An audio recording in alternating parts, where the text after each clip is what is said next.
স্বামী বিবেকানন্দের মাদ্রাজ বক্তৃতায় শ্রী শ্রী জানকী দেবীর মাহাত্ম্য প্রকাশ।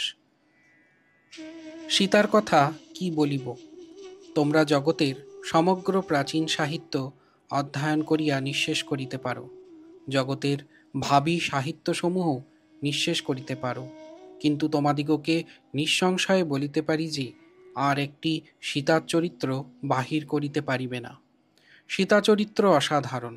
ওই চরিত্র একবারই চিত্রিত হইয়াছে, আর কখনো হয় নাই, হইবেও না। রাম হয়তো কয়েকটি হইয়াছেন, কিন্তু সীতা আর হন নাই। ভারতীয় নারীগণের যেরূপ হওয়া উচিত, সীতা তাহার আদর্শ। নারী চরিত্রের যত প্রকার ভারতীয় আদর্শ আছে, সবই এক সীতা চরিত্র হইতেই উদ্ভূত। আর সমগ্র আর্যাবর্তে এই সহস্র সহস্র বৎসর যাবৎ তিনি আবাল বৃদ্ধ বনিতার পূজা পাইয়া আসিয়াছেন। মহামহিমময়ী সীতা সাক্ষাৎ পবিত্রতা অপেক্ষাও পবিত্রতরা। সহিষ্ণুতার চরম চূড়ান্ত আদর্শ সীতা চিরকালই এইরূপ পূজা পাইবেন।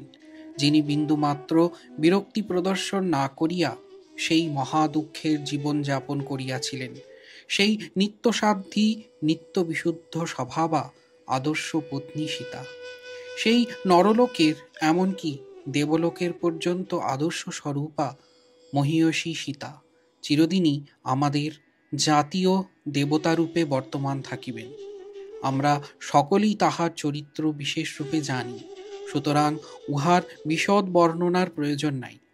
আমাদের সব পুরাণ নষ্ট হইয়া যাইতে পারে, এমনকি আমাদের বেদ পর্যন্ত লোপ পাইতে পারে, আমাদের সংস্কৃত ভাষা পর্যন্ত চিরদিনের জন্য কালস্রোতে বিলুপ্ত হইতে পারে, কিন্তু অবহিত হইয়া শ্রবণ করো, যতদিন ভারতে অতি অমার্জিত গ্রাম্য ভাষাভাষী 5 জন হিন্দুও থাকিবে, ততদিন সীতার উপাখ্যান থাকিবে।